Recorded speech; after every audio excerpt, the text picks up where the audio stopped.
All right, welcome to episode 1. It's the pilot episode of Through the Grapevine. My name's Bren. I'm joined by 2 other idiots. Together we make 3 total idiots. We're all related in the Overwatch scene. It's Harsha. I don't know whereabouts he is in my screen because the layouts. I think are you here? Bottom left. Are you there? Bottom left. Bottom left. So, I mean, my camera's flipped, so you could be anywhere. But Harsha, he's a journalist. If you don't know who he is, I got Sideshow as well, another journalist, so-called caster, supposedly. Again, another debatable point. I'm waiting for them to go in on me in a minute. They're going to be thoroughly rinsing me, but we're just not even going to explain who you are. You're just going to be the host. That's going to be the thing that you're most known for in the Overwatch scene is going to be hosting this podcast, Bren. Oh, Lord. Lordy Lord. Anyway, various topics we've got to discuss. The nature of the show itself is, I think, didn't we decide on where we're going to do like an overarching topic and just drift from point to point and eventually just come to all the news in Overwatch? Yes. Just come to the basics. Vagrants within the Overwatch scene. Drifting like from a raft topics. lost in the sea. Yeah. Just slowly drifting from shore to shore, getting preyed upon by owls and ravens. But the big one, the big starter, literally was about, 3 hours ago? 7 o'clock today at my time, was the Overwatch League news, more news for the Overwatch League, where they announced player signings, salaries, and more in the Overwatch League. That's the exact title on the overwatchleague.com website. And it basically, the various bullet points, if we go down a little bit, minimum salary for the players, 50 grand a year. They get healthcare, they get health insurance, whatever that's called. A foreign concept to me, being from the UK and Sideshow. Yeah, I know. Seems it's ridiculous to me having to pay for healthcare, but the fact that they have to write it down shows that they're based in North America, right? And so, if it was based in almost any other country, this wouldn't even be a point that you had to put in as like an added bonus. You might not die if you're here. You'll be looked after by the doctors. Does dental care come under health insurance, Harsha? You can probably answer this one for us. I believe so. Sideshow is actually the ex medical student. So yeah, but again, wasn't intended to go private in any sense. Yeah. Not a dentist in any sense either, Harsha. Man, don't live in North America. True. They also get a retirement savings plan. Very important, I think. Those are the 2 most important parts: is the 50k a year consistent salary and the health insurance and whatnot. But also, the teams will distribute at least 50% of their team performance bonuses, i.e. money from winning playoffs and other league events, to their players directly. So they get a 50% cut. Some organizations, from what I've heard, through the grapevine, in Dota 2 and whatnot, they get a lot less than that. I mean, yeah, you got the consistent salary, but the fact that it's 50% is actually a lot better than other scenes. And the prize pool, which is the big daddy thing that they've just slapped onto the table, $3.5 million overall, 1 million to the winners of season 1 of the Overwatch League. But I think the main 2 important points would probably be the salary and the retirements plan and healthcare. It does. You do get the feeling that they did just kind of unzip and flop down the prize pool on the table. Like, take a look at that. Like, you want Overwatch League news? Boom! Here you go. Yeah, because that is a ridiculous prize pool, honestly. Yeah. $3.5 million for the first season, with at least $1 million going to the first place team, is kind of crazy. I mean, there's a lot of stuff to digest in that post as well. But that was the thing that immediately first stood out to me, because I wasn't expecting it to be almost anywhere near that, actually. I wasn't expecting it even to be above $1 million overall prize pool. I thought it'd be something that is kind of enormous. I thought it'd be something like 250k or something like that, where what you see in a lot of other game tournaments, but 3.5 million is like ridiculous. It is. Just to put that into perspective, right? The largest prize pool currently out of any tournament was the Overwatch Open, which sat at $300,000. And the amount of prize money that's overall been paid out in total of Overwatch so far is about $3.6 million. So they're literally doubling the entire prize pool of the entire game with the Overwatch League. If that isn't enough to make you sit up and take notice, I don't know what would be. But again, it's just kind of like throwing money at the wall, right? It proves that they're able to put their money where their mouth is in that sense, but it is just money at the end of the day. To me, the one weird thing is that I think that in League of Legends, which is presumably the LCS is supposed to be the smaller kind of tournament structure compared to Overwatch League, right?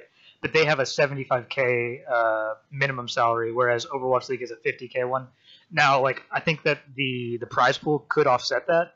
So maybe it's not that big of a deal, but it was a bit strange to me, and that kind of stood out. I don't think anybody's going to end up actually making 50k unless they're just on the end of the bench, though.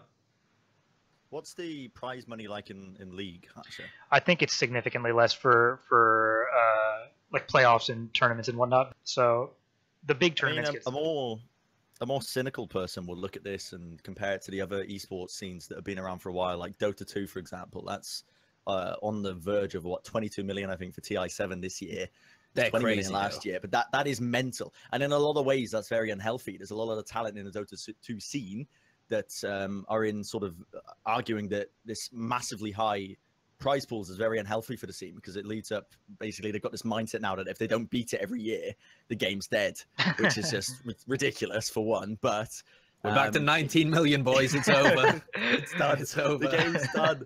But yeah, no, it's and a lot of them do think, I believe their opinion is that it would be better split out across the year. But I think 3.5 million, I mean, to put it into perspective as well, the Halo League that Microsoft, they pumped about 2.5 million into their first year, and then they followed it up with the second year. I think was only $1 million, but that's because so it doesn't mean the game's going anywhere. Yeah, is that what your point is? Well, that's not what I'm pointing at.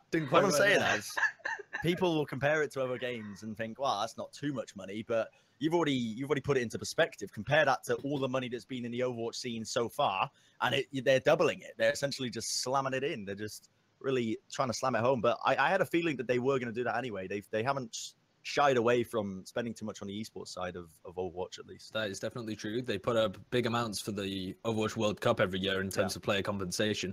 But it's also interesting to note as well that they didn't refer to it as a prize pool. They actually, they used the word, but the overall term was something like bonuses. Bonus? Yeah, bonus. So the way that I imagine that this is going to play out is that it's not actually going to be a fixed 3.5 mil prize pool, as in, like different tiers, and if you place last place, you get like a bit of a chunk, and the higher you place, you get more.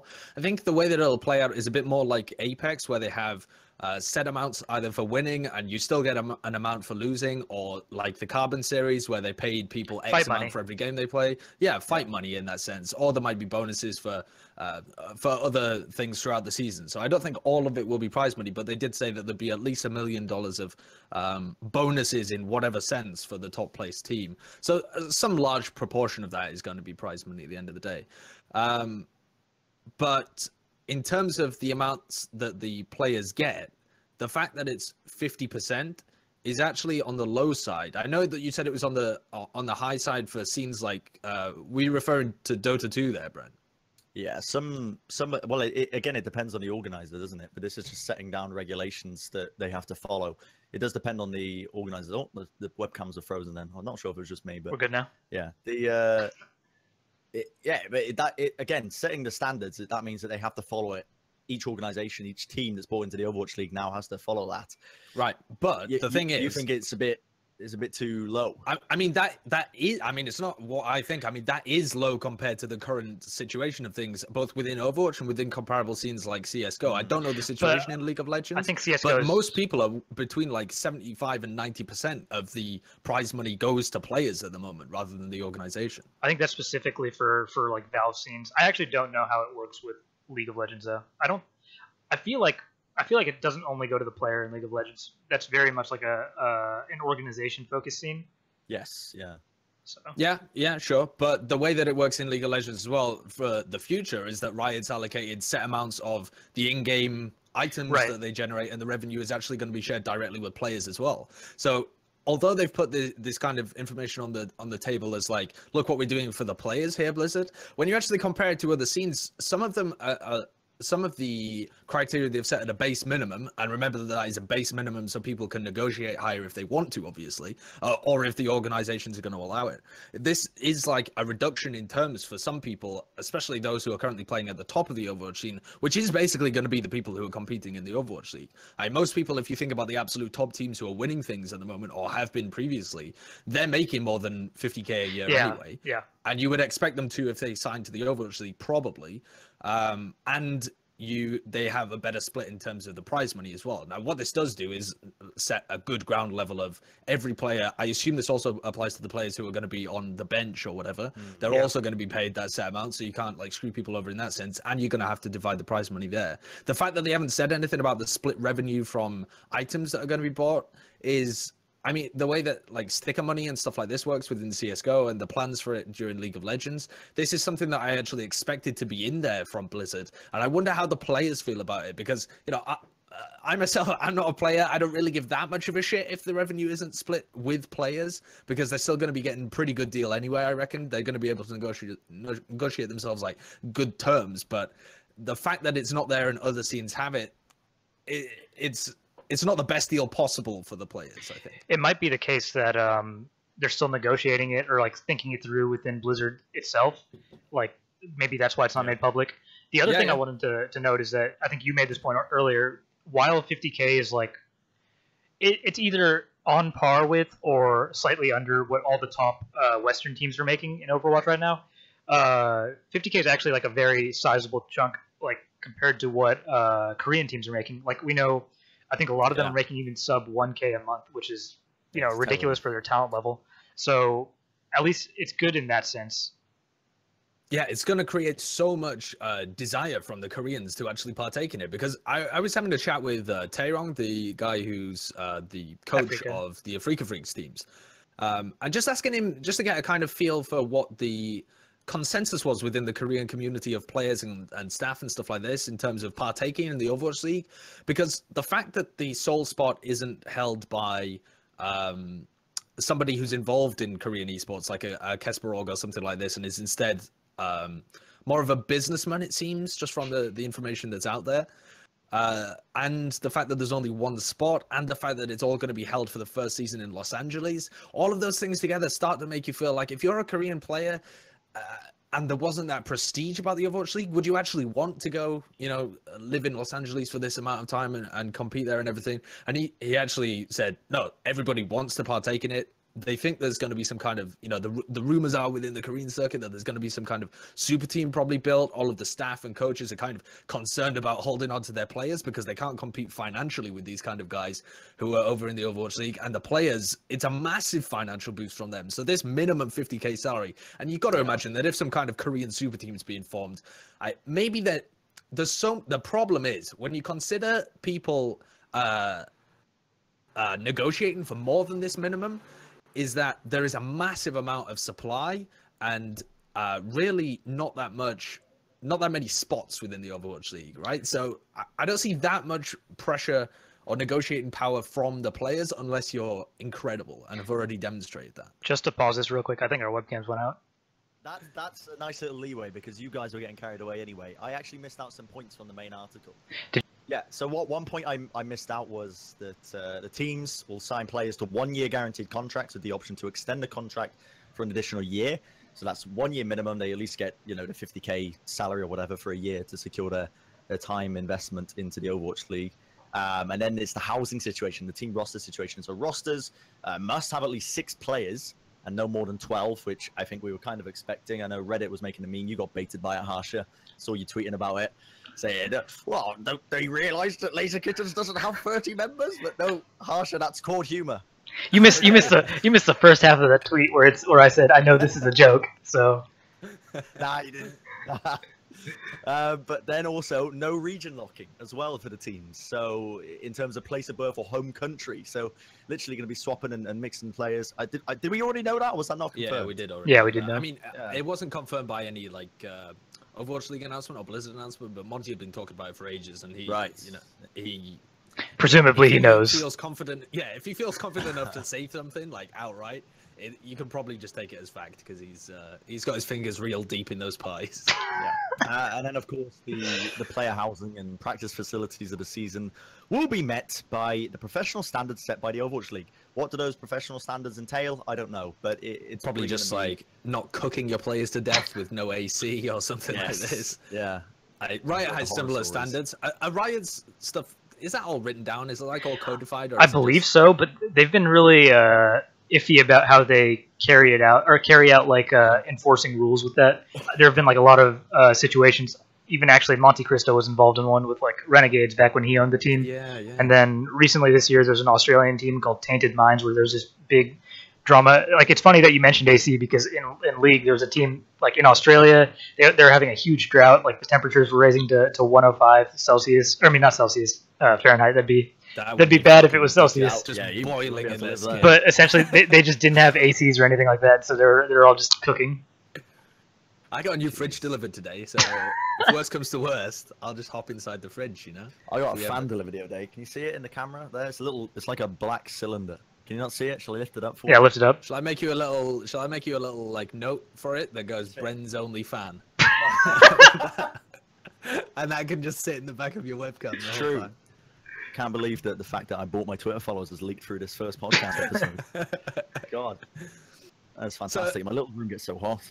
The fact that also the design of those fans is incredible. I just love them. The fact that they have no like moving, honestly, is amazing. But the fact that the contracts are set for a year was a weird thing to point out. I think.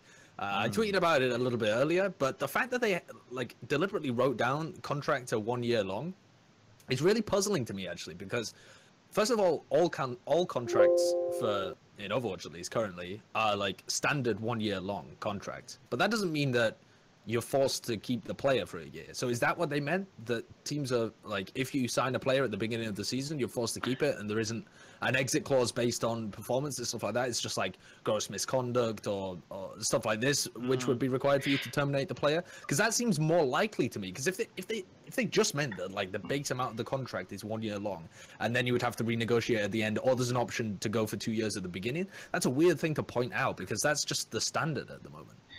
It's probably just like guaranteed money for that point in time, right? Like for 1 year. I assume you'll be able to. I assume you're going to be able to cut people based on performance and stuff like that. It doesn't really make sense not to be able to do that, like to have your roster. But then you wouldn't be able. But why? I think it does make sense, because if you're going to sign all your players at the beginning of the season, you have 6 to 12 players. There should be no instance, in my opinion, if you're kind of setting it and you want the stability and you want the storylines of this team is this team and it will exist throughout the course of this 4 to 6 month Overwatch League, however long it lasts. It's kind of the same thing that E-League and the majors and stuff like this do, where they have a system in place to ensure that you have at least some sense the same roster, so that people can tag those storylines and fans and stuff onto it, so that you don't just have chopping and changing all the time. But you could just instead like state or put into play like a trade deadline, right, where you just can't move the roster at all after this point in time. That's what a lot of sports do. Well, that's what I assume they're going to do as well. I very much doubt that you're going to see people picking up extra players halfway through the season. Yeah. I mean, they have like a deadline of when they want to sign players by, right? It's August the 1st to October the 30th. Yeah.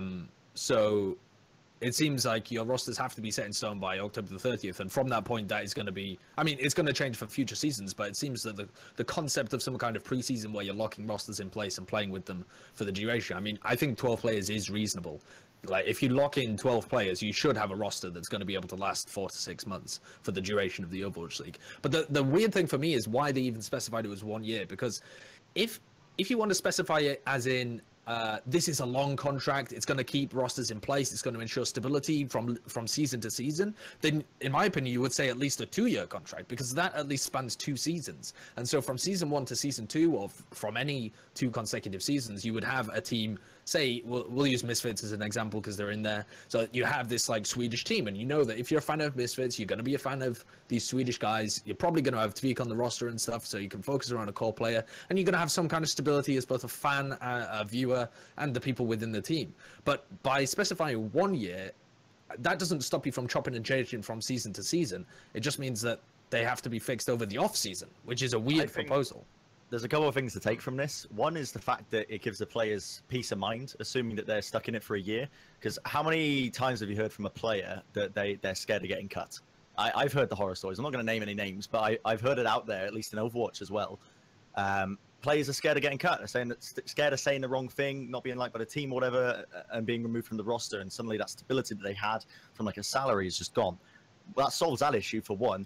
But also the fact that you mentioned you find it a bit odd that they're not doing the 2-year contracts, because then it would be over multiple seasons. But is that not just sort of like a safety net, I suppose, for the Overwatch League, the big buyers, just in case they get stuck with a team that is terrible? You say, I mean, you've got what is it, 2 months to really your roster from August the 1st to the end of October, but you know, what if you're stuck with a team that just doesn't go anywhere? You know, then it'd be garbage. I'm saying, in terms of competitive integrity, having 2-year minimum contracts would be garbage, in my opinion. But something that people really like to push from like a developer perspective or a tournament organizer perspective is the idea of stability and storylines and fandom within their leagues. And so in that perspective, if that was the road that they were coming from, I would expect it to be longer than a year, because then it maps multiple seasons, like a year and a half even. But the other thing is, what we're not considering is that this might just be the only season where Overwatch League is like a trial run, right? Because we know that they're going to want to expand the league in future seasons, and if your contracts are too long, maybe it doesn't give you enough maneuverability down the road, right?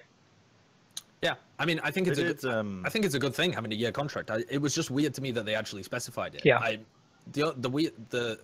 The conclusion that I've come to is that there must be some kind of restrictions on the exit clauses or like trade deadlines and stuff like this, and that's why they've set it for a year. But that means as well that some of the Overwatch League teams that form are going to be together for the off season as well, because if you have players under contract and you can only make changes again when the preseason for OWL comes around, the teams and the tournaments that pop up during the off season are going to be competing against these OWL teams, which is going to make for some cool storylines.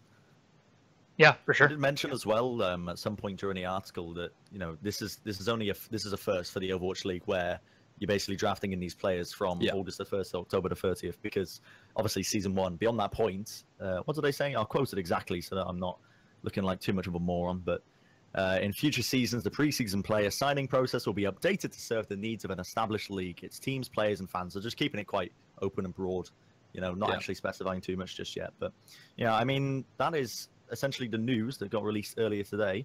Is there anything else you wanted to discuss about? I've mentioned all the points. Well, just one thing actually, because I saw the general manager of United tweet about what's going on here as well, and it was actually a fairly candid tweet, given that he's one of the guys looking to get into the Overwatch League. He followed up in like a further tweet saying, "I'm looking to get into Overwatch League and NALCS franchising or something like this," and so don't take my tweets as criticism, more just observations, I think was the word that he used. But he tweeted about the fact that the prize amount, the prize split for the prize pools is lower than expected, and also the minimum salary is kind of a move down for some teams within Overwatch. But I think that it'll actually go a bit of a way to combating the inflation that's happened within the Overwatch scene as well, in terms of salaries and the amount of money that people are actually paying out for players, compared to the return on investment that's been happening in the Overwatch scene. Salaries, it's so much easier for them to go up. It's very difficult to actually justify taking them down, even when there was a bit of a bubble that formed at the beginning of Overwatch that saw salaries increase very rapidly. Like towards the middle and end of 2016, you were still seeing people on top teams that weren't even doing that well, reaching around the 50K mark and even getting above that. And the inflation that's happened off the back of that, I think, is part of the reason why orgs are unlikely to invest. If it only took you if it was only $1,000 a month or something to have a team that was there and players were content with that and the return on investment was there should be some point in the market where it balances out the salary with the return on investment of having a team in contenders or something like this, if you're not looking to get into the Overwatch League. But it hasn't happened at the moment with Overwatch. I think some of that has been the kind of inflated salaries and stuff like this. So in some sense, I think this will allow it to come down a little bit. But at the same time, isn't Overwatch League supposed to be like the big show where Blizzard uses all their marketing, and we have all these pro sports teams buying in, and we have basically everybody's using all of their capabilities in marketing, right? So shouldn't the ROI just be there? That's kind of how Blizzard has portrayed this, right? I don't know. Maybe I shouldn't assume that it will be bigger than the Premier League. Bigger than the Premier League, bigger than the NFL, like. But I mean, CS has people on 25K a month. Yeah. And so no ROI. I mean, the return on investment has to be somewhat there. I mean, the return on investment in CS is obviously much larger than the fact that they've managed to have this whole developed scene and stuff like this. But if you were if you went into it from a player expecting the same kind of treatment within Overwatch, you'd be sorely mistaken, because the situation's very different. I think the fact that they've set the minimum at not an unrealistic level, as in they haven't set the minimum to the point where players are going to be ecstatic about it, but they've set the minimum at a level that actually is a reasonable minimum. So I think that's a good thing, because then it will kind of provide a bit of an anchor to potentially massively inflating things without the need for stuff like salary caps to properly clamp down on just people getting ridiculous with the amount that they're actually paying for these teams. All right. Okay. Now it seems like a good as time as any to move on to the next topic that we've got listed up here. Probably the World Cup think that's fair to discuss. It started a while back. We've already had 2 group stages, Shanghai and the Sydney ones indeed. So we've seen those teams. The Katowice, that's going to be kicking off August the 4th. So that's pretty soon. But beyond that, we've already got our qualification spots for, is it 4 teams? 4 teams. In the World Cup, yep. So China, I'll discuss the team. I'm not going to list them out now, but China, you got France, which is the Rogue squad. They sent the entirety of their squad. And then that was in the Shanghai group stage. And then the Sydney group stage, the 2 teams that qualified was Australia and Sweden. So Australia being Team Blank and Sweden being basically misfits, but with swoosh instead of Nevix. And chips instead of Well, chips instead of mineral, but Mineral, then Zebasai over onto the Lucio. Right.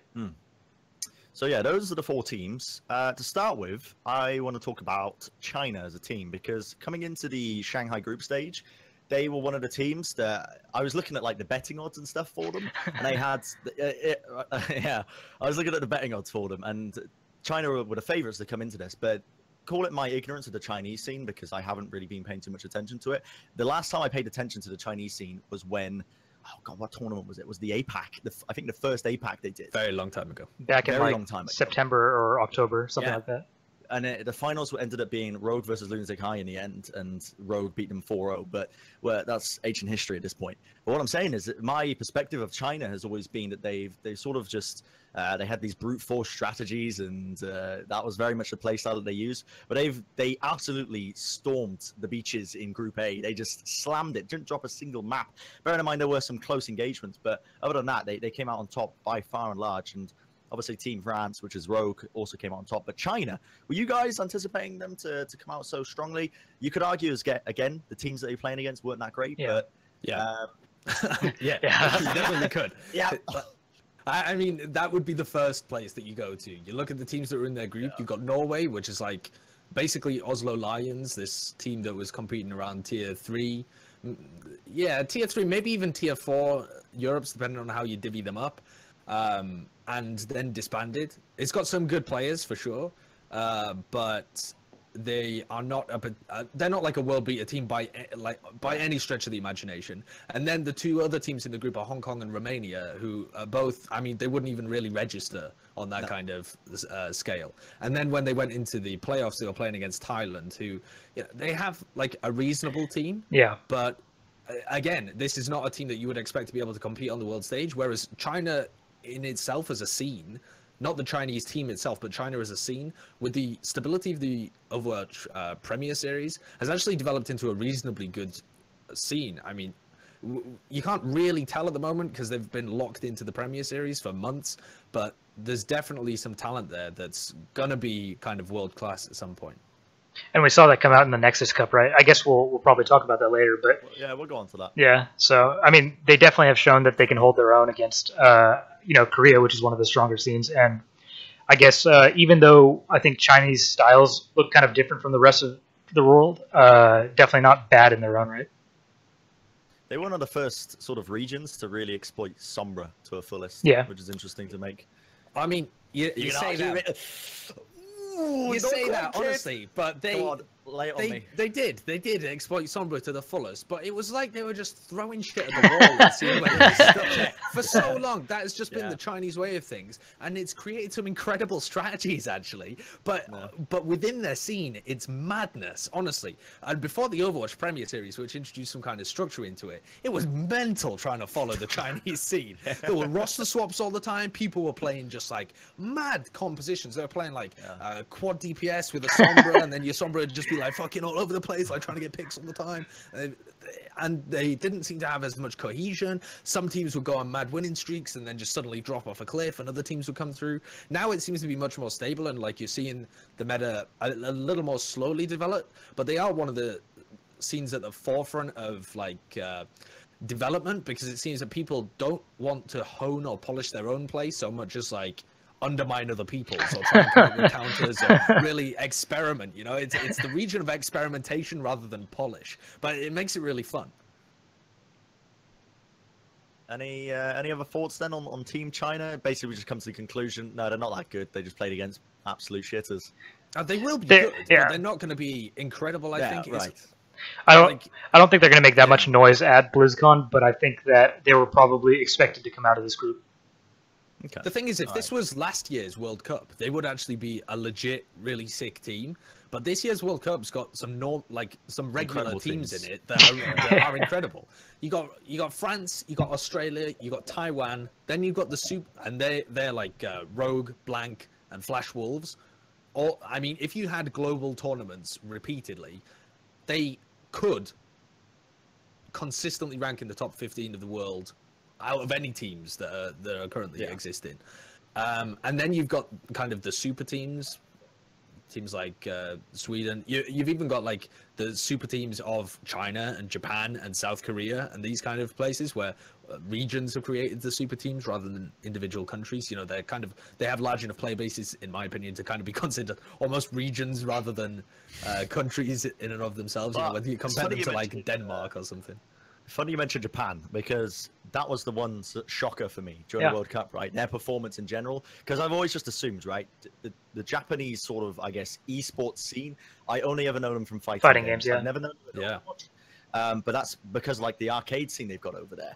And this is something that I researched in because I was quite interested. Like, why does Japan compared to Korea and China? Why are they not heavily invested in the other esports scenes of other games? And it largely comes down to the fact that a large population of Japan is just computer illiterate. They only own a smartphone. They don't actually play computer games, and also obviously the work ethic as well that comes into it. You know, you not really doesn't really play into playing video games all day and working towards that esports lifestyle. But they came out with an absolutely cracking team and honestly gave Australia a very scary run for their money in the semi-finals. It came down to two 99-99 situations on Control on Oasis. Mental. Like they could have gone either way.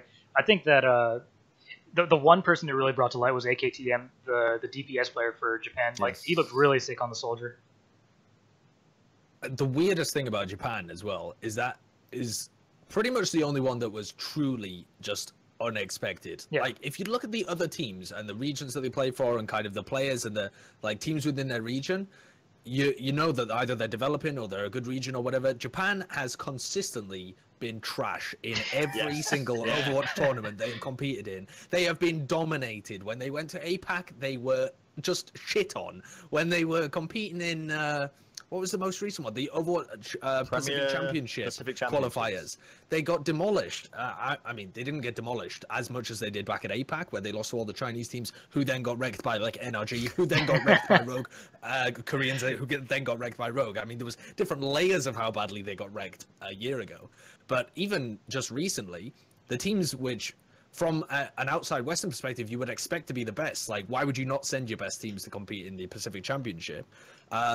Got beaten by like Korean tier 3 teams that are kind of mixed and put together and qualifying along with the other teams from the region. And it was so unexpected because where was this team the rest of the time? Like, why are they not competing in regular tournaments or something? Why are the teams that this super team has been formed from not doing well? And so for me, I mean, I haven't even looked into it actually at this point, but it's definitely going to be an area of research for me going forwards, just to find out like, what is going on. How did this region have such a talented team that has not made splashes in any other tournament anywhere? How did that happen? Well, I can't tell you, Josh, unfortunately. I wish I could. I'm not omniscient as much as I might make it out, but... As much as you pretend to be. I just pretend to be. Somehow people believe me, I don't know why. But we could probably move on, unless you want to talk about the Sydney group stage some more. I mean, it's basically Australia, Sweden, they went through. The one thing I wanted to note is Finland like underperformed massively, and I think it was mostly that one match against Spain where they got 4-0'd, but I thought it was really strange to see how we saw like their high peak on the first day. I forgot who they played. I think it was Vietnam. Yeah.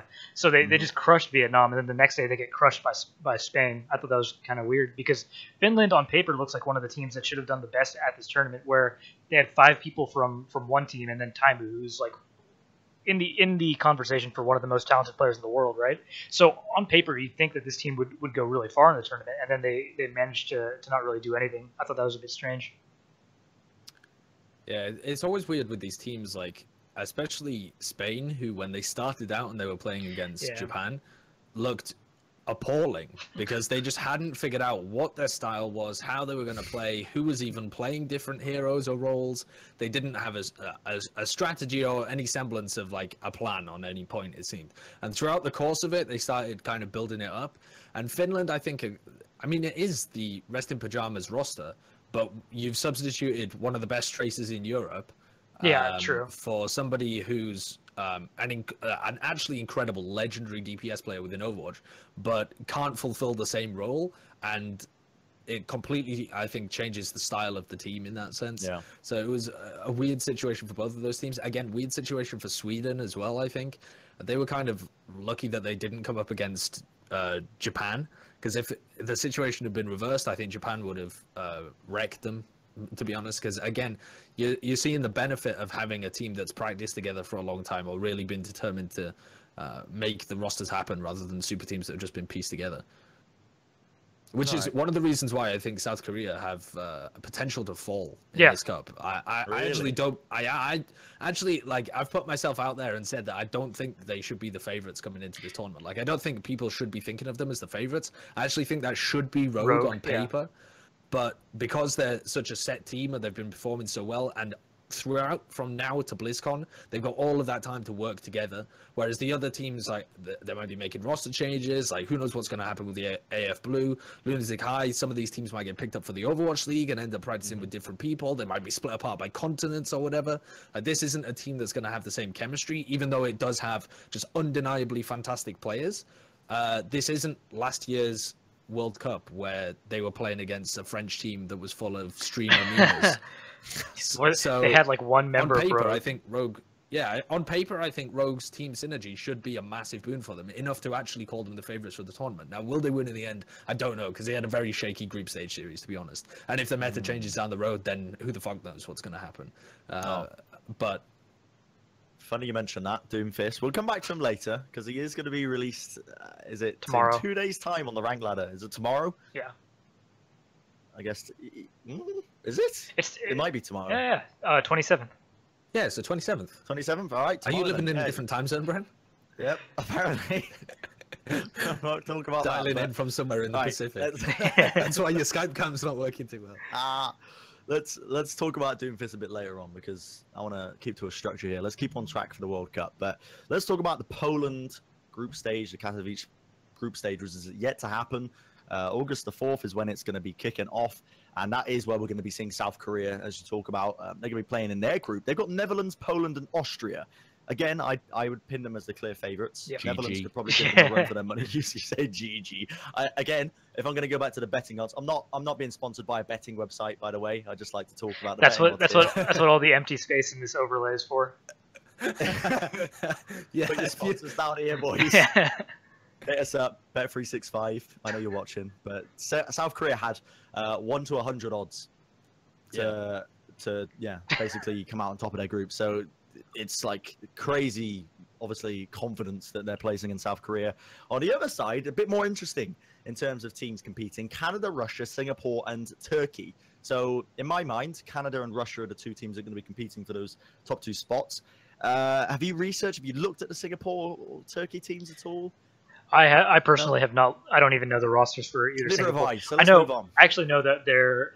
Let me look this up really quickly. I remember there's one player on Singapore that. Okay, so one of the players on Singapore is named Rage of Tofu. Oh, that's incredible, isn't it? Yeah. Rage of Tofu. I mean, I do know a couple of the players from Turkey because they played in some other lower level teams in Europe. I couldn't tell you the names of them, but Hex, the Turkish guy, used to be a T2 player as well, so I just have like a slight amount of name value in terms of, like, I recognize the guys, but I don't expect them to do. I would expect the Group F with Canada and Russia to go Canada, Russia, Turkey, Singapore. Maybe Turkey gets beaten by Singapore. Singapore, I definitely do not expect them to have like a Japan-like performance. Again, if something like that happens, they will have blown my mind, because Singapore has not just has not demonstrated anything throughout the entire history of Overwatch so far. There is no glimmer of hope from that country so far in terms of performing well in the World Cup.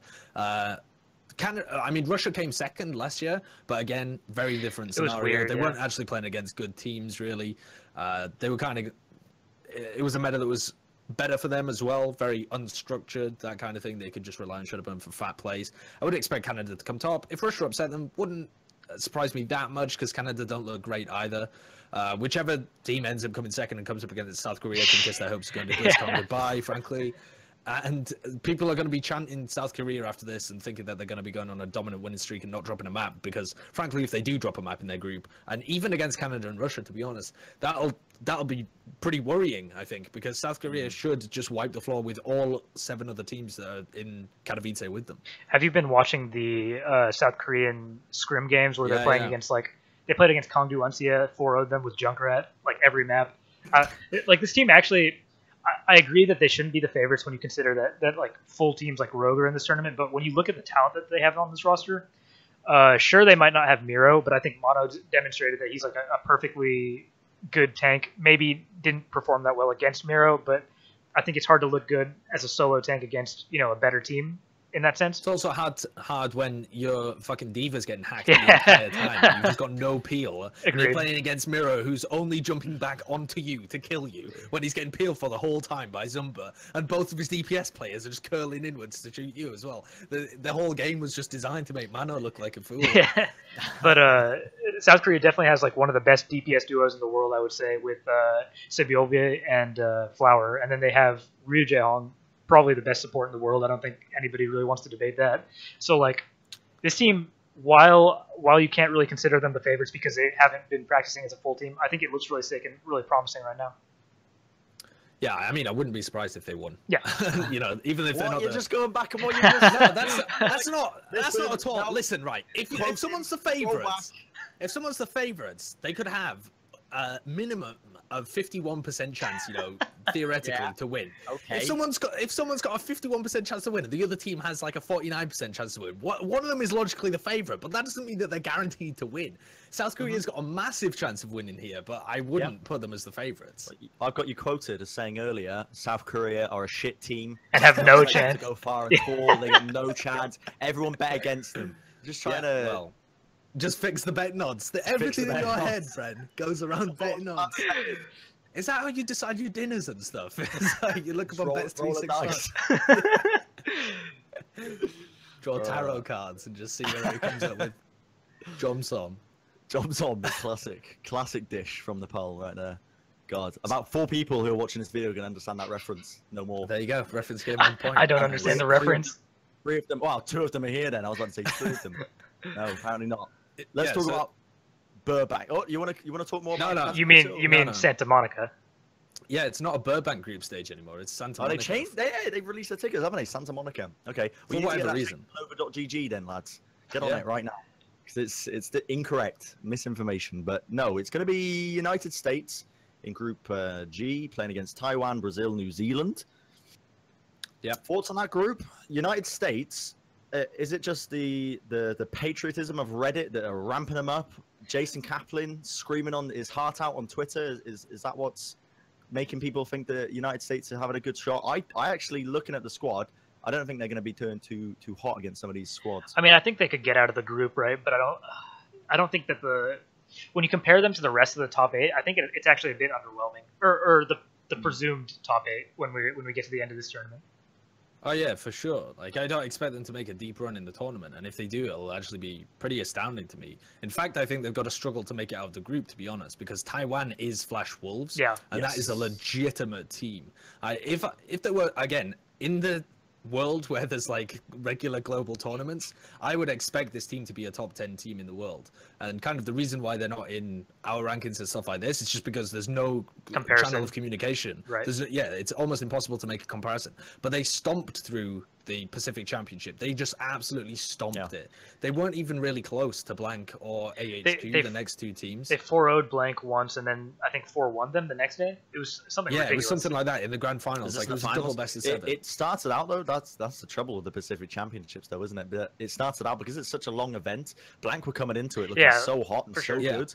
And then it just gave, obviously, the Flash Wolves the time to, I guess, I was about to say manipulate. Not manipulate, but get a bit more flexible.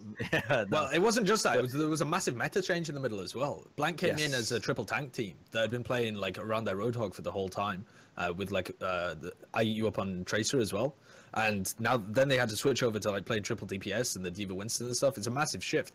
Frankly, I'm quite surprised that Blank were able to do as well as they did, because most of the teams that were giants in the triple tank era kind of dropped off, but the regular performance for them really solidified them into a decent team. But yeah, when you look at United States, they should just get wrecked by Flash Wolves. Actually, Flash Wolves should be one of the teams that you're looking at to make a really deep run in this tournament, potential winners in fact as well, when you consider they're going to be matching up against teams like Rogue and the South Korean team and maybe the Chinese team, people like this. I think Flash Wolves have got a reasonable chance of taking it if they get some good results. So the one thing is, if US does play second, right, then they're going to be either probably pitted against I would say Germany or the UK, and I think that they could actually. No, mate, Team UK is winning it. There's your patriotism, but no, I think that they could reasonably win one of those. So like, I think that they could get to BlizzCon, but they're definitely not the strongest team in their group, I would say. I'm actually more concerned about Brazil, to be honest, than Brazil? UK or Really? Germany. Yeah. Because when you consider it, Brazil, I think Brazil is a full team as well. Am I Brazil wrong in saying Gaming that? House, Isn't I that think. just Brazil Gaming House? Yeah. So that's the best team in Brazil currently. I think they actually just played a final or something against the second best team in Brazil. Where was that? Let's see if I can find it. But I think that one was incredibly close. It went something like 2-2. Oh, it was 3-2 in the end. Brazil Gaming House over Keep Gaming in the finals of the South American Overwatch circuit. So they have just kind of like just kept hold of their spot at the top of the Brazilian scene. But the times that they've been playing in the North American tournaments, they've done kind of mediocre, and people kind of dismissed them and they thought they wouldn't be that great. But they're always playing with at least 100 ping. I think that's roughly how it is when they're playing these North American tournaments. And when you take that, and when you take that factor out of the equation, I think they will actually be a dangerous team. Especially, I just think that the fact that they're one of the best teams in South America, and Brazil isn't really, it's not unknown in terms of esports anymore after the breakthrough performances in CSGO and places like this. I think there's talent within the Brazilian side. A lot of these guys were actually pretty sick in terms of their deathmatch and stuff within TF2 as well. A huge amount of them are former TF2 players that we always wanted to see on like a LAN stage, because we knew that they had some of the talent. So I actually expect Brazil to do really well. I think New Zealand are just going to get owned. Really? New Zealand is actually a full pro team, isn't it? I'm not too sure. No. I'm not too certain of the Oceanics region. Is it?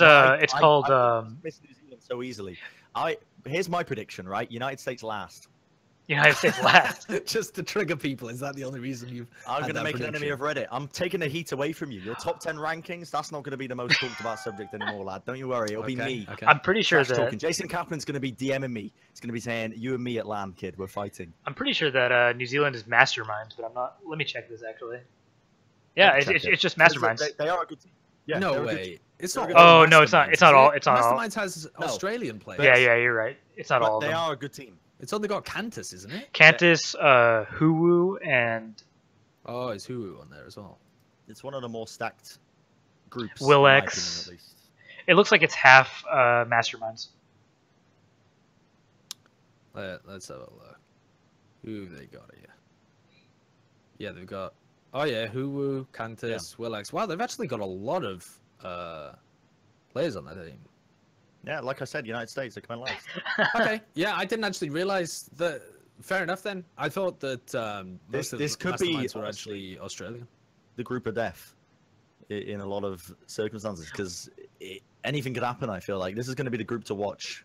If you were to watch one group in particular, this will be the one. Only to see the US lose. Then Group H is a weird one as well. Actually, it's really strange. It is a bit weird, isn't it? It's a mess. It's a mess. This group. I mean, it's got like a lot of teams that have a couple of good players. Yeah, exactly. Can we talk about Germany then, in particular as a team? Because you'd think, like, thinking back of all the star talent you've got in Germany, right? Nesh, Eisfeld, Skipjack, Vainless. I mean, Internet Hulk is playing in the team as well. When was the last time he played? He's a coach now for Team Liquid. Apex season 1932, I think it was. 1932. That was the last time Hulk Old Cheese. Hulk Old Cheese. Computer. No, it was a while back though, wasn't it? Actually, you know, I had to call him back into service. You know who's hasn't been seen in longer is Skipjack. And Eisfeld as well. When was the last time you saw Eisfeld playing? I mean, he was doing pretty early. observer duties. The old Really? Luminosity roster. Icefelt was doing the observing at Takeover. Takeover. Yeah. In fact, he might be one of the observers at Katowice. They might be dragging in an observer to play in Burbank or like Santa Monica. I'm not quite sure how that's working. That's unreal. Yeah, he was doing the observing there. So, yeah, this is a mishmash of a roster to me because it really does have like some old school. Can you call a scene that's only a year old school? But it's got some like beta players on it, along with obviously Internet Hulk, very alpha, but beta player. But yeah, it's a weird mix, man. It's a very weird mix, and they're gonna be suffering from the mix. I think so as well. Sickness. I don't think that they're going to compete do that well, given like none of these guys have played together before. A lot of them have been on break from the game overall. Like I do agree that like Nesh, Icefelt, these guys were like really good talents when they played. Well, I guess Nesh is still playing, right? But yes, at the same time, I don't think that I don't know. I just don't see the synergy there. I mean, there's no way they've been practicing solidly either in any kind of like decent scenario, because Nesh has been over with the Hollywood Hammers. Internet Hulk's been coaching Liquid as well over there, and he's been in Korea. off in Korea recently as well. Yeah, so I mean, and Skipjack's been kind of sat on the bench. Vainless and Cranks have been playing in the same team, so it's a weird situation for them. But the other teams in their group are not. There's no monsters in this group. That's the weird thing about it. Yeah. What do you mean? What about Team UK? Okay. Where's your patriotism, my man? What is going on here? Am I just sat in a Skype call with traitors? Let me show you something. Traitors. I'm not from the UK. Oh god, he's about to pull out a flag. Yeah, if you've got a flag, those are your socks, aren't they? I bought these. He's about to show us his socks.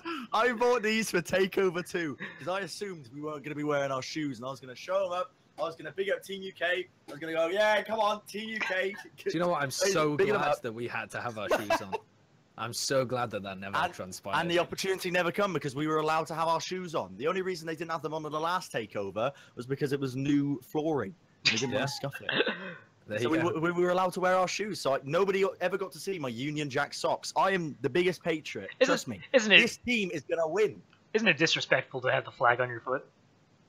Probably. I mean, you're literally wandering all over the Union flag. Walking all over the Union flag. Yeah, I don't know why somebody thought that was a good idea, to be honest. You get this That's a terrible idea. Why would you want to walk on a Union Jack? So, but the British, the United Kingdom team here is going to suffer from the same problem that happens with every British team, and that's that everybody they've got on the team, it's not toxic, mate. It's honestly not. This is the thing that gets put in wrong, right? It's not toxicity that kills British teams. I've played on tons of them, mate.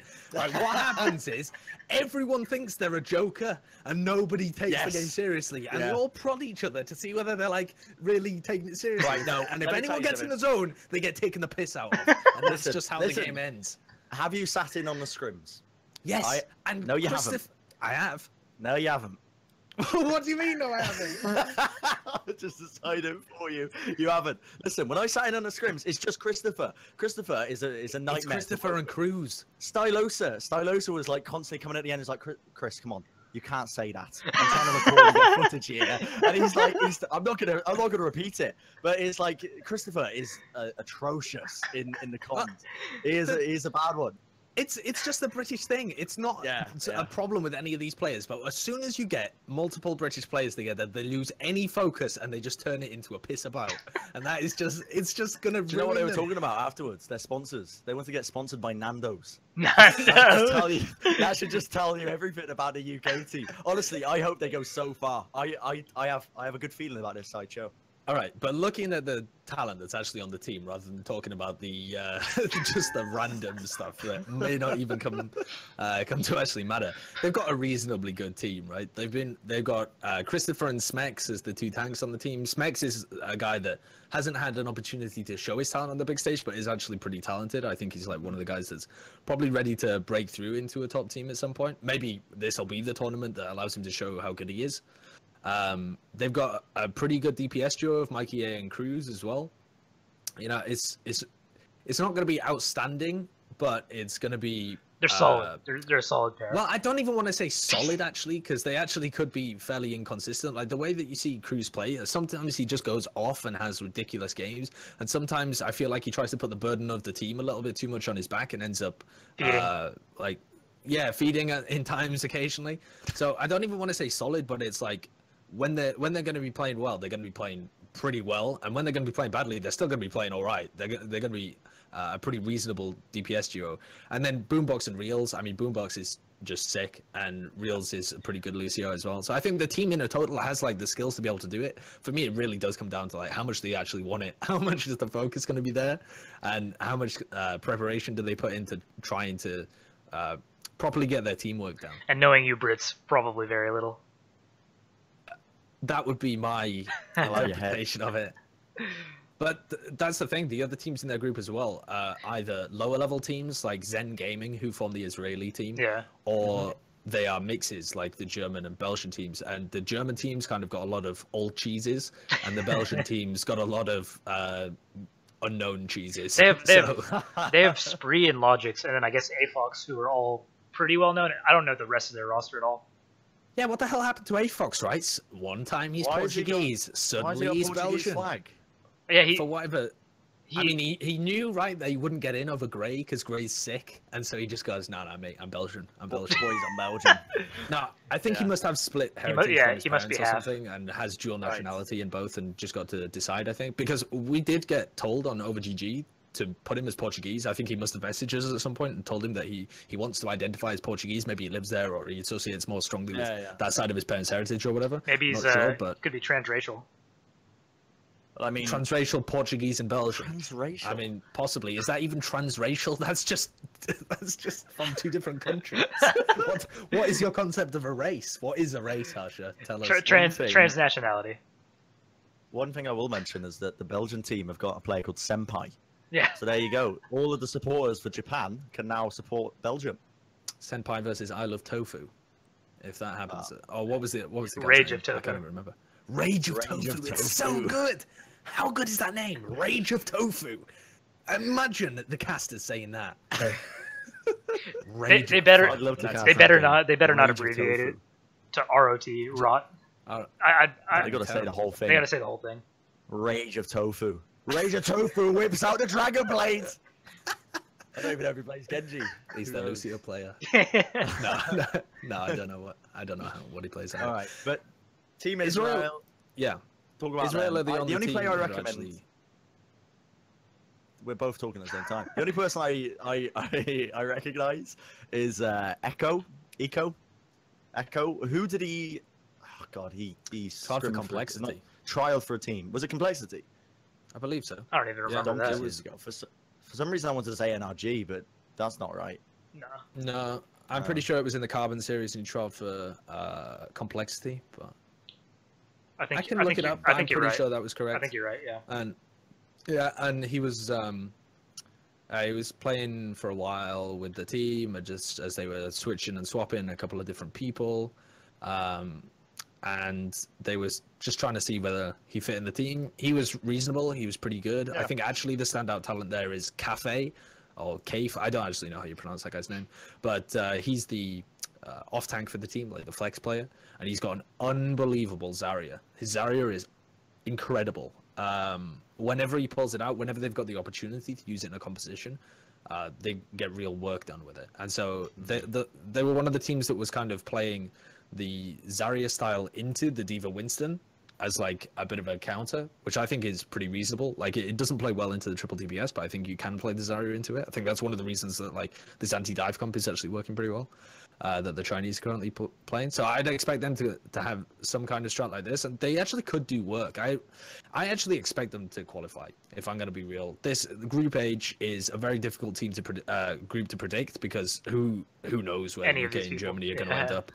But I'd expect Israel to be the more solid and consistent of the teams, given that they're actually working on the roster, Zen Gaming, who are like a tier 3 aiming to be tier 2. They're in Europe at the moment. They're like sat in a team house. They're in the middle of Israel, really like grinding, working for the World Cup. This is an opportunity to show what they're worth. I think that this is a team that could potentially make it to BlizzCon. And they would probably upset Germany, rather than UK. Yes, yeah, thank God. But no, it's we're done with the World Cup now. That's we've talked about the groups at least. Is it finished already? No, it's finished. It's done. That's it. I thought there were 2 more It's weeks. over. It's all over. But no, we're still waiting for the 4 more teams, and then it will be the playoffs, which is going to be at BlizzCon. So always wanted to go to BlizzCon. Wink, wink, nudge, nudge. Whoever's watching this, someone's got the. Yeah, well, I'm not. So I'm stuck here. It's probably keep me as far away from anything to do with BlizzCon as possible. I'll ruin it with my stench, my Overwatch, my nationality. With your biases. With my biases. But regardless of that, let's move on. I mean, before we were going to talk about the Nexus Cup, because we were talking about China, and I rudely shoved this back on topic to the World Cup. Probably talk about that again. Probably talk about the Nexus Cup, Team China, the Chinese teams, and the Chinese anti-dive is what I've got here as the topic, the anti-dive composition. Me and Harsha, we discussed this earlier. You guys don't know this, but I'm actually I'm a bad boy. I haven't done my homework on Overwatch, as well as Harsha. We haven't been watching the Nexus Cup. So you're the man, again, Sideshow, who knows all about it, about the teams. Grand finals I saw was between the Korean team and the Chinese team. It was... Go on, you can do Runaway. Let's have a scroll. Runaway versus Miraculous Youngster. Yeah. And it was a pretty conclusive result to the one side. Yeah, it really was. To be fair, I've actually been studying this comp a bit, I think I know why it works, but I'm not really sure if it's truly like a dive counter, or if people just haven't figured out how to play against it or like with it or whatever. But I think like the theory is obviously what is the composition? Okay, so it's first of all, as explained to me, it's Reaper plus Zarya plus Ryan, and you add in another DPS alongside the Reaper, and then obviously double support, which is pretty standard. Now, what people are doing, I think, is Reaper doesn't really have the tools to play on compositions that you need to engage with, right? So this is more of a anti-dive composition, as it's named, where you're getting engaged upon, and then Reaper does damage as people jump on him. You have Zarya to protect people when dive comes in. I'm not really sure if I'm sold on this composition though, because I think that a good dive team, A, wouldn't be just jumping right onto the Reaper. B, they'd probably wait out the Zarya's cooldowns. Now I've seen it play out different ways, I think, and from watching the South Korean scrims, they're using the composition, albeit with Junkrat a lot of the time. But yeah, that was a weird one. Yeah, I didn't really know what to make of those show matches, because some of them, they just looked, some of them, they were just off-classing and literally just playing different roles and stuff in a seeming effort just to extend it because it's a show match. So I haven't really put too much stock in that, and I haven't even really thought about how the Junkrat comes into it at all. Well, were you analyzing this like based upon it being a realistic strategy? I think the Junkrat was more of a troll pick because Flower wanted to mess with them. But Flower is a notorious Junkrat. They did go McCree Reaper a lot, and that tended to work out pretty well. The McCree changes live with his flashbang, because before heroes that are hit by flashbang, they still keep their momentum if they're moving through the air. Now they slow down by something like 80% or something. I don't know. I believe they were playing. They were playing on live, but this is not. Those changes go live, is it? No, those go tomorrow. No. But yeah, the teams in the Nexus Cup. The Nexus Cup, just to lay it out for people as well, has been a series of Chinese tournaments that have been going on for a long time, since almost the beginning of Overwatch. For the last year, there've been regular Nexus Cups, and they have they pair the Chinese scene along with the Korean scene. I think it was kind of a sore point for a lot of the Chinese scene for a long time, and made the fans treat the scene as a little bit of a joke, because the Korean teams would always come in and you're playing on Chinese servers, so it's not like you're playing ranked or something where, as far as I'm aware, they're kind of all on like one Asian server and you get ranked against each other and whatever. But this is, you're playing on Chinese servers, and so the Koreans are playing on a higher ping than they're used to.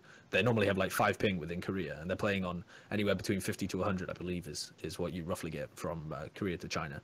And they were just rinsing them. Just basically every other Chinese Cup has been a rinsing with the Korean teams. Every Korean team that participated, it was never the absolute elite teams that participated as well. You'll never see like Lunatic High or whatever competing in it. But it was always like Africa. It was always Kongdu Panthera, Kongdu Uncia, like the Africa teams. Mighty AOD used to play a lot of these. And they funny thing used to was, get really deep and kind of make a mockery of the Chinese scene. Yeah, the funny thing was a lot of the times you'd end up with Korean versus Korean in the finals where... Yeah, almost all the time. Yeah. And so this Nexus Cup has been a big deviation. Has been one of the reasons why I really think the Chinese scene is starting to step up massively, and thanks to the Overwatch Premier Series and just getting new blood into the scene as well, because they have dispatched the Korean teams. And to be fair to them, this is a lower level, I think, of Korean teams than have previously participated in the Nexus Cup, because you play it's Runaway, Kongdu Uncia, NC Foxes, and X6 that took part. NC Foxes are the new team to Apex Season 4. That look like they're kind of going to be on the lower level of Apex, to be honest, but not right at the bottom. Kongdu Uncia have been making rebuilds, but they still look reasonably good. Runaway are pretty much in the same situation where they're making rebuilds and they don't have a set roster, but they look like they're okay. And X6 got beaten by both of them, but they look like they're about on the level of like an X6. All right, to be fair, Kongdu Uncia got 4-0'd by Flower playing Junkrat. Yeah, but... I mean, these teams are definitely a step down from the elite in Korea, but they're on the level of like some of the more reasonable teams in the West, I would say they're probably middling in Korea. Yeah. So, but to put that in context, these Chinese teams have really never faced them since forming with new rosters. And a team called Miraculous Youngsters, MY, before the Overwatch Premier Series was looking like the standout best team in China. And then they went into the Premier Series, and as I said, it's a nightmare to try and follow the Chinese storylines from my perspective, but they just suddenly fell off a cliff, and I was wondering what had happened. And reading about it on Reddit recently, apparently one of their DPS players got banned for like chatting shit to their fans or something on Weibo or whatever that like Facebook site is that the Chinese use. Weibo, yeah. Weibo, that's the one. So apparently they got banned, and then they swapped out their flex player as well, and they just kind of sunk into a bit of a slump. But they appear to have revived with full force now, and LGD, the other top team in China that kind of cruised all the way through the regular season of the Overwatch Premier Series and only lost in the final to 1246, were knocked out fairly early on by FTD, another decent team in China. They didn't make it too far. But Miraculous Youngster got all the way to the final and knocked out tons of Korean teams on the way. If you look at the bracket, they knocked out NC Foxes, then they knocked out Kongdu Uncia, then they knocked Runaway down to the lower bracket, then they beat Runaway again when they came back up, and they didn't lose a map that entire time. And they've been running this anti-dive composition. Yeah, Runo was quoted saying that he thinks that MY is the best Chinese team in the scene at the moment, which, as you mentioned, from their previous performance in, what was it, the Pacific It was like League? No, it was just before the Overwatch Premier Series. So it was like the spring preseason and stuff like this. Like the Premier Series is this massive tournament that they've been playing for weeks and weeks. And Miraculous Youngster like peaked before it and looked like they were the best team coming into it, but then it fell off a cliff as it went into it. So now it seems like they've revived, and they're probably going to be, they're at least at the moment within the top 3, it looks like, based on their form. They're probably going to be a strong shout for the top team in China. Like LGD being the next one. Runner did say that he thought they were the best team in China, or going to be, but then he would say that, wouldn't he? Because his team got 4-0 by them. That's true. Well, yeah. Technically it was a 3-0 because they got a 1-map advantage, but still, yeah. They got beat in the lower bracket and whatnot. So, yeah, absolutely. The Chinese team, or Chinese scene, I should say, what we can take from that is that it's just the mess to follow. Is basically the conclusion we've come to. Well, it's starting to get a bit better because they have more stability in the scene. Like, you can follow the Premier Series and get some decent storylines out of it. And these Nexus Cups are always brilliant to follow as well because they pit two different regions against each other.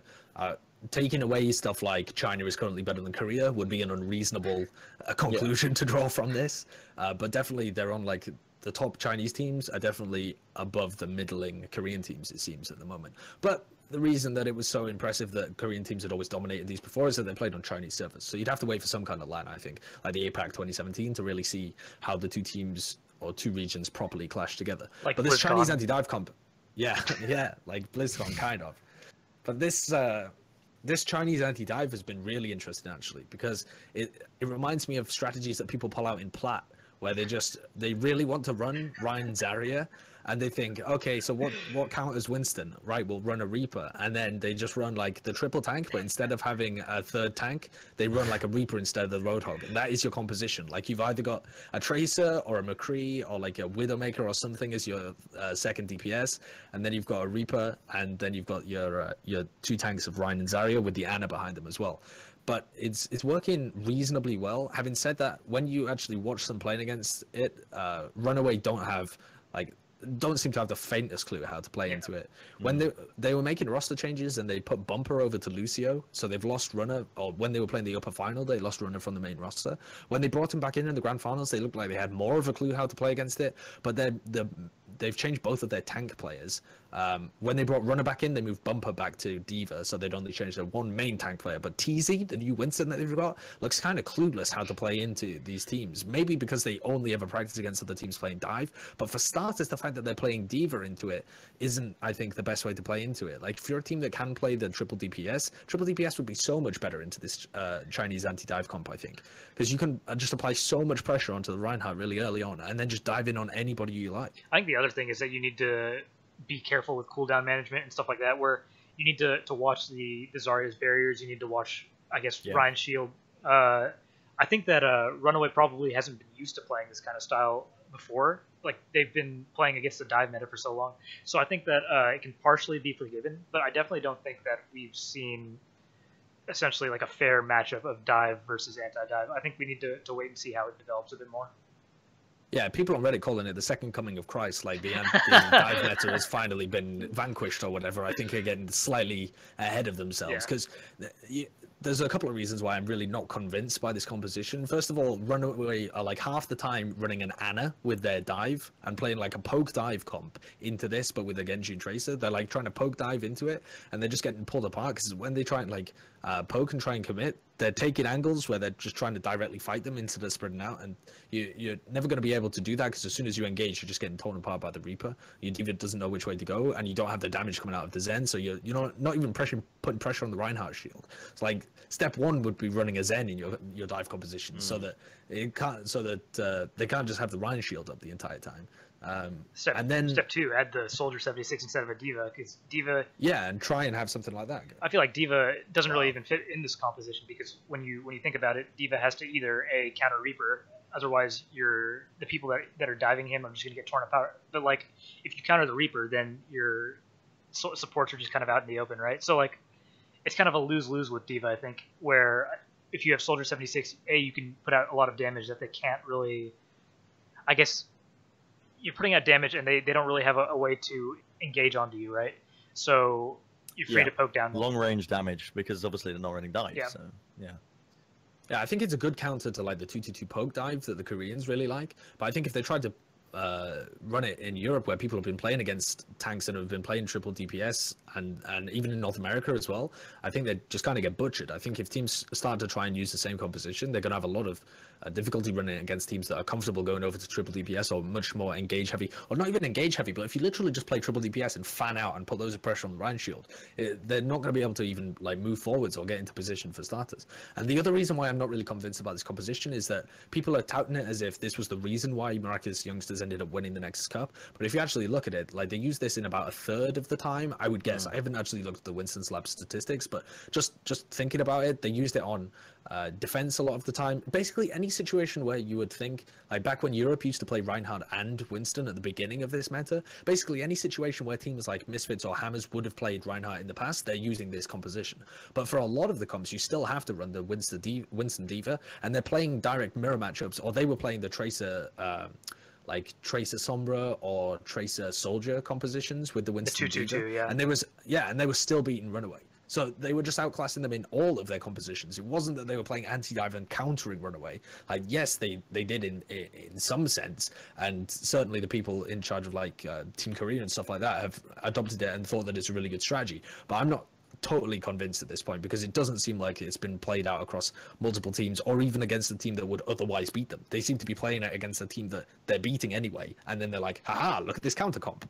And it's like, you were already beating us, you don't need the counter comp. I can't even tell whether this is working. Exactly. Well, okay, that leads us on quite nicely, as we were talking about the Korean teams, to Apex as a tournament. That's going to be concluding at least the current season a bit pretty soon. Grand finals in 2 days.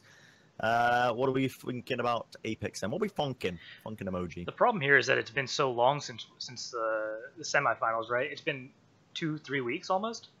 It has been a while. Yeah, almost to the extent that I forgot it was happening. Yeah, exactly. I only got reminded of it recently when I was looking at the ongoing, and I was like, oh, yes, Apex since April the 11th. Yeah, Of course. it's been 3 weeks since the bronze final. If you look at recent form and a few other factors, I think that Kongdu Panthera should enter this as a favorite, even though Lunatic High, everybody wants to tout them as kind of the best team in the world, right? Because Kongdu Panthera, beat Lunatic High during the playoffs, I believe. Yeah, when they had Guido had just stepped in. Yeah, okay, fair. But kicked you out of the house onto the pavement and were feeding them scraps out of the Lunatic High bin or whatever they did to him. The other thing is that Lunatic High has been playing. I mean, half their team has been playing like national scrims, right? Whereas Kongdu Panthera has been able to practice more. I would say. I don't know if they actually have used that time, like taken advantage of it or anything, but they definitely have had more time to prepare. Sure, I mean. But both teams have had so much time to prepare, and Lunatic High have always been the team that actually, you know how I was saying before about like polishing your style versus actually having like counter compositions or anti-striking the other team or in some way modifying your style. Lunatic High are always the team that modifies their style or has some kind of plan when they come into a game. Kongdu Panthera over the course of the tournament and basically over the course of all of their other teams have focused on polishing their style, and so I mean, we have no way of telling at the moment, but my gut instinct would be that Lunatic High are coming into this one with a real plan of how to take down the former style of Kongdu Panthera. And if I had to guess, Kongdu Panthera have probably just focused on absolutely like honing their style to the point where they can crush other people with the strengths that they have on their roster. But if Kongdu Panthera switch things up, then it's just going to be a bit of a mess on both sides because neither team could really get a read on each other, or they're both playing different styles. It's just been so long from the time that the previous one was played. If this had been played straight afterwards as well, I would have given it straight to Lunatic High as well, because I think the matchup is going to be brilliant. But the Sombra comps that Lunatic High were running, I mean, I just can't fathom a way that you would be able to play around it. The way that they were playing that style was so good that I can't even think, unless you're able to go so aggressive with your dive and just rinse their backline every single time and win the fight from there, and like get to their backline and then play backwards to help all the rest of your team. So you kill their backline before they've even had a chance to like demolish your tanks as they've come in and like turn backwards on them. I can't see a way that you would actually beat Lunatic High's composition that they were running before. The thing is, and I don't see why they would change it either, because even the developments of like the Chinese anti-dive or whatever, yeah, that might theoretically work against Kongdu Panthera, but are you really going to run that? Like, if Lunatic High run this Chinese anti-dive comp with Nero and Winston, I think like this shit that's been untested against a top team, that's a madness. And if that works, then kudos to them. I think that's crazy. I think there's almost no chance of that. But I do have to say, I think that like, while you mentioned the Sombra play from Lunatic High, I think that Kongdu Panthera has also been one of the more impressive teams when running Sombra, and they've actually managed to fit into multiple different compositions and have different people running it like game to game, right? So yeah, I don't know. I definitely think that this should be like an exciting finals, because I think that this is the two clear best teams in Korea right now. But it is hard to say, especially given how much time has passed since like the semifinals. Yeah.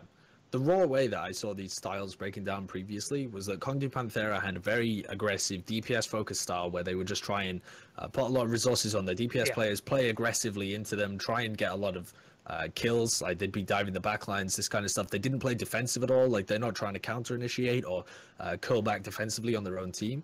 Whereas Lunatic High are very much doing that. They want you to go for Jaehong and Toby so that they can run around and like bait you out or possibly even win the 1v1s, and then they're gonna like curl in on your tanks and kill them, and then they're gonna kill your supports, and then they're gonna deal with or kill your DPS players and then deal with the backline or just leave them alive. And so, but the way that Lunatic High were running the Sombra in it as well, I thought was just like perfect for countering these teams that use D.Va, because they're just getting the hack on the D.Va and killing them every time, and they're just useless. Like they're just walking around like a fat pudding at that point if you've been hacked. Kongdu definitely has to have taken note of that though, right?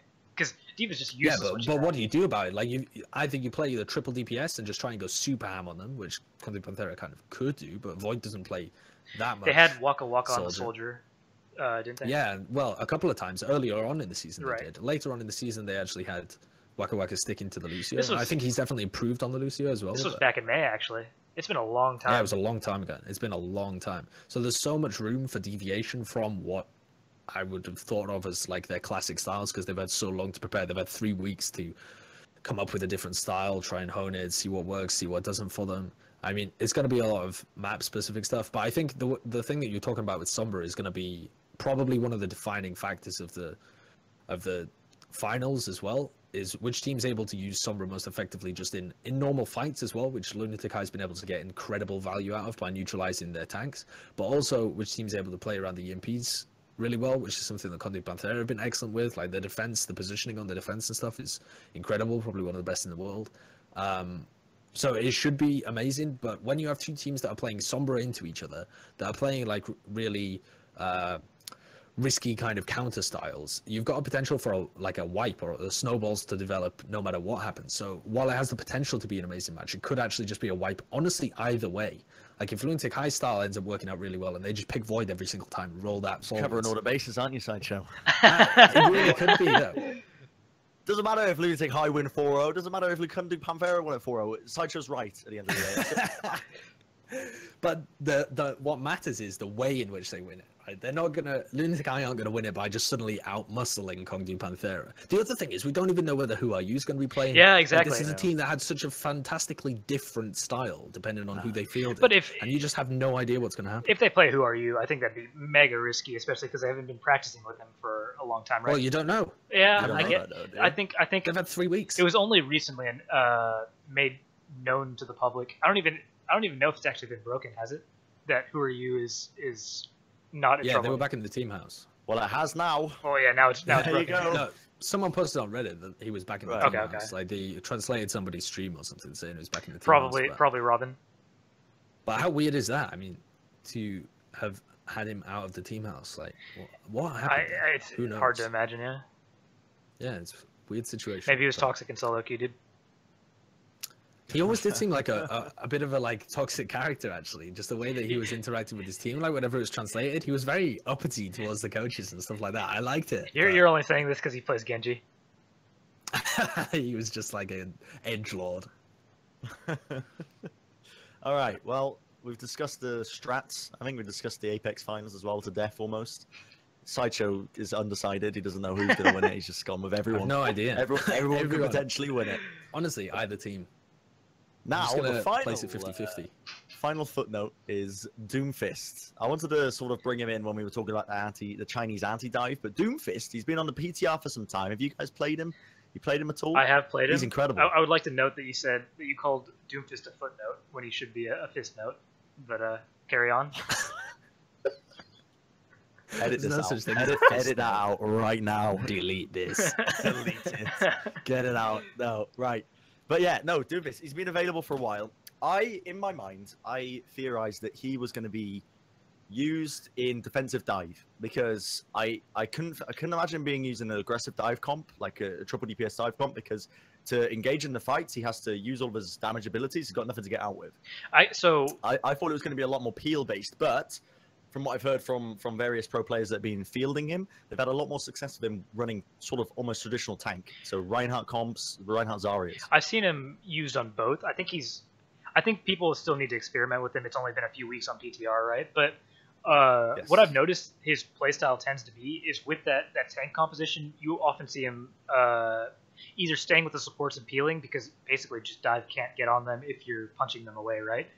Or if you're running him with dive, I've noticed that you either punch in and then use your cooldowns to get out of the fight if you don't manage to land anything, right?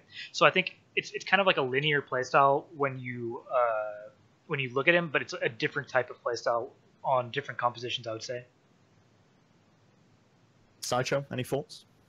Yeah, I mean, the Koreans definitely seem to be leaning towards like counter dive in the way that they're playing him, running him in these Ryan Zarya compositions. Kind of. The other thing to note, obviously, is that Zarya and Ryan were both buffed on PTR.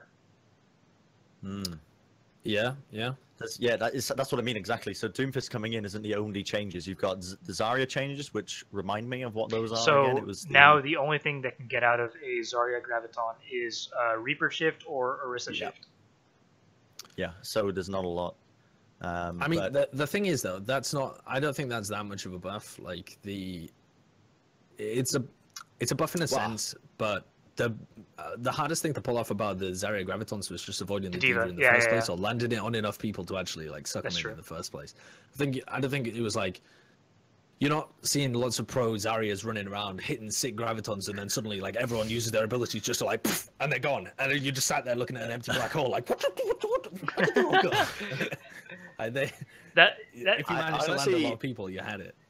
The one reason I think it's not even that big of a deal is not just the D.Va like you mentioned, but also the fact that Dive, the way you play it, is so spread out that it's so hard to get high value black holes in the first place. So even if you do manage to catch like a Tracer, a Genji, and a D.Va, like, you know, it's whatever, man. We can just escape out. These are definitely more quality of life kind of changes, right? But when you see that we have the anti-dive comp in China coming out, along with these like, mini buffs, I guess you could call them.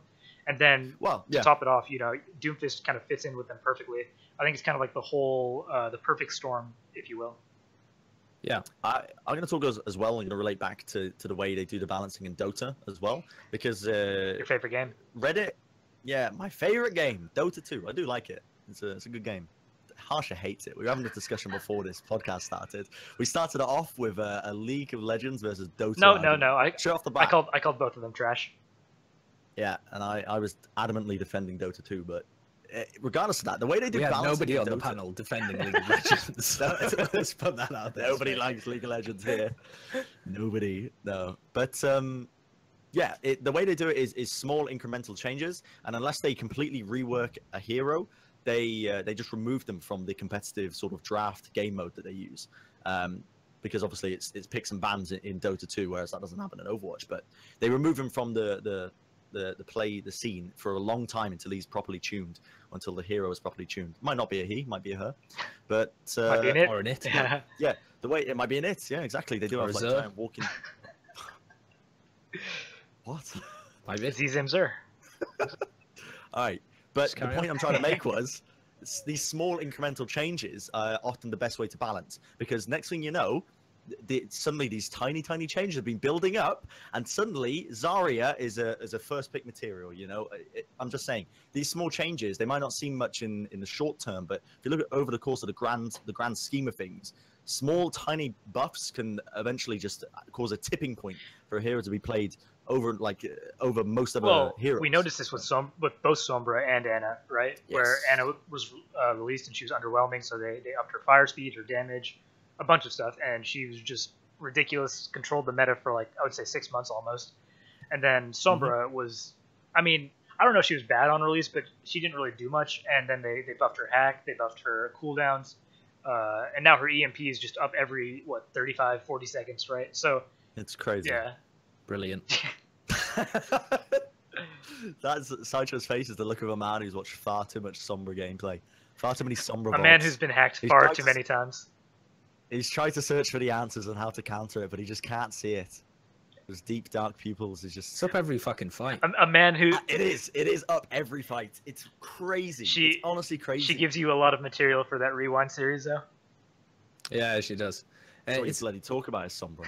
It was, yeah, it was like the Nano Boost back when that was first released. That was up in like 30 to 40 seconds. It was insane. Like, if an ultimate is up every fight, it's almost like, and if it's impactful, like the Nano Boost or the EMP is, there's almost nothing you can do, because like the counter players try and force it out and then like use the window of opportunity that you have or something. But if you take a lot of damage whilst forcing it out, you can just generate another EMP. It boggles my mind that the counterplay to EMP is to purposefully throw a fight. Like, why? Because that's the counter to so many. Yeah, sure. To so many things. But if you continue fighting even for a little bit, then if one person is not on the same page and does a little bit of damage, her EMP is just up next fight. Yeah. I know what you mean. You mean like you should deliberately not do any damage. You deliberately just die exactly. as fast as possible. If there's no ledge to jump off of, the enemy can just take advantage of that. Who was it? It was in the Apex that I was watching. This is the turning point in my mind when I realized Sombra is a problem. It was when Una problema. I can't remember who it was. Somebody was playing Sombra. It was on Hanamura. Saji, you can probably remember. We were watching it together, I think, the VOD. And what the person who's playing Sombra did, the Zenyatta player on the enemy team got delayed into the spawns, and the Sombra player went to the spawn and solo ulted the Zen because because obviously that removes his shield, and he was just a 50 HP target, so they could bring him down, and that's no transcendence of the fight. But the fact that he could get away with doing that and still have the EMP for the next fight, I was like, this needs to stop. Somebody needs to, this. It's time to stop this right now. Blizzard, Jeff Kaplan, this is an appeal to you. Get Sombra out of here. I know Reddit was crazy. They were arguing for her for ages. All the args, they got to them, but she needs some toning down. Something I think about just a charge rate or something. Yeah, I think the MP does need a slight nerf. I think it needs to be half. Honestly, it doesn't even half, mate. Half. Oh, that's mental. Okay, so right now you have it every fight. If it's half, you have it every other fight. Oh, you're talking about the generation. So have like, so then it'd be like a minute. Actually, yeah, that's not even that bad. A minute, 2 minute and a half. Yeah. I mean, that would be. Yeah, it sounds brutal, but that would be not that bad as a nerf. I think you got to be a little bit. But her kit overall is just so crazy right now as well. Crazy. But the fact that there's no counterplay as well to a hacked health pack other than getting to it first. That's the only counterplay. That's amazing on University. Yeah. On University, watching a University race. meta game, watching the Sombras race to the health pack underneath if both teams run it, if they choose to. It's amazing. We're gonna see Bet365 inside betting. You just love betting. This game matches. Jesus Christ!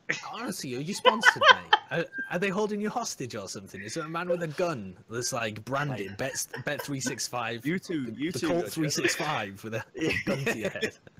You two are journalists. You get paid for that. Me, I'm surviving off scraps of bread. Who are you? Is that you? Who are you? My disguise is up. That's it, boys. But no, it's.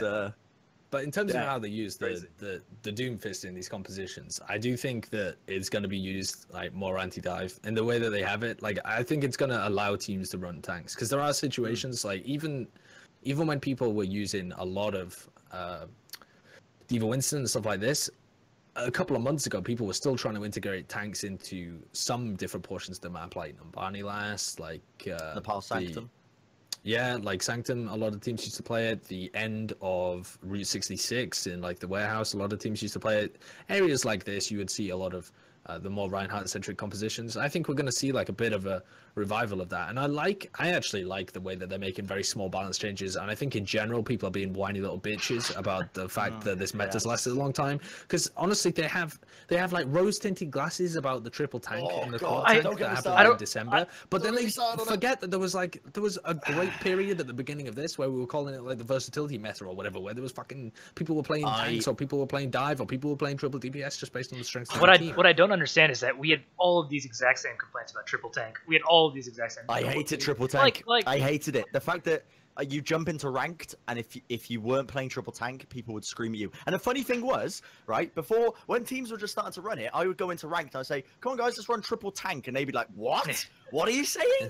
And then it became the in thing. And then after that point, I was like, "God Almighty, get me out! I just want to play Genji without my team reporting me."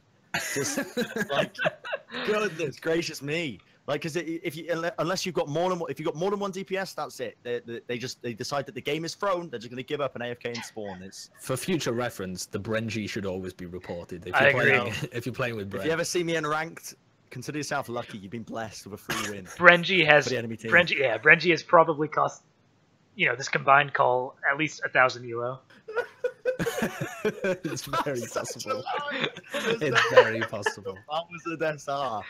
There's no way. My win rate this season on Genji is atrocious, though. Yeah. I don't want to wonder why. Something like surprises nobody. my team are letting me down. Yeah, that must be what it is. What's it called? The Dunning-Kruger effect. Dunning-Kruger effect. Yes, that's the one. Yeah, that's the one. I'm not suffering from that. It's my team. You're not mentally ill. It's suffering. But no, Doomfist. Back on topic. Yeah. So we think mainly defensive comps because of the nature of his kit, essentially, to get into the fights. Yeah. Yeah, he's a phenomenal hero. People. Yeah, it's fun. honestly crazy. He is a fun hero. Is that it? I'm assuming he's going to be played at the BlizzCon sort of playoffs. I would imagine. I don't think they're going to stay on the same patch, and I think it's the big thing about BlizzCon is that it's good for marketing, right? So. Yes. Yeah. I mean, do you think that they're going to have him open? Have they announced whether they're going to have him open for Katowice and they have not. Santa Monica? The thing is, do they run the tournament client?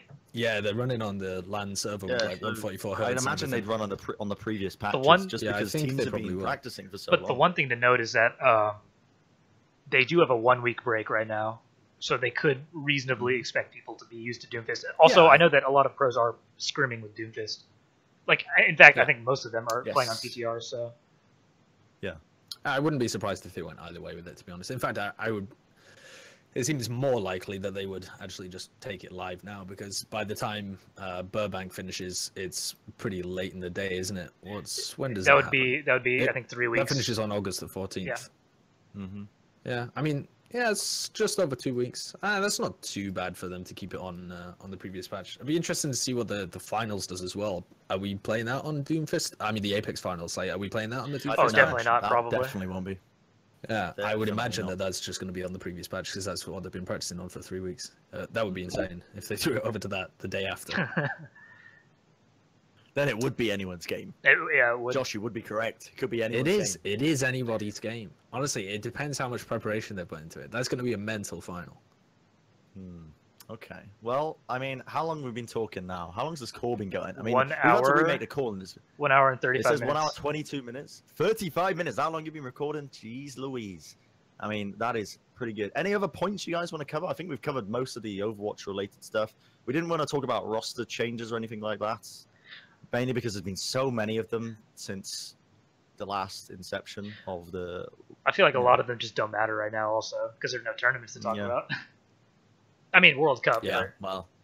we can talk Contender about, Season 1 is coming up. Yeah. for Contender next Season time. 1. Yes, we can talk about that because that's coming up soon. August the 14th is when it starts, which is literally at the end of the groups for the World Cup. So, what are your thoughts on the Contender Season 1? Anything in particular for that? I mean, Rogue and Envious are coming back. I think that's the big story for NA. We want to see Immortals versus like how they can fight against Rogue and Envious.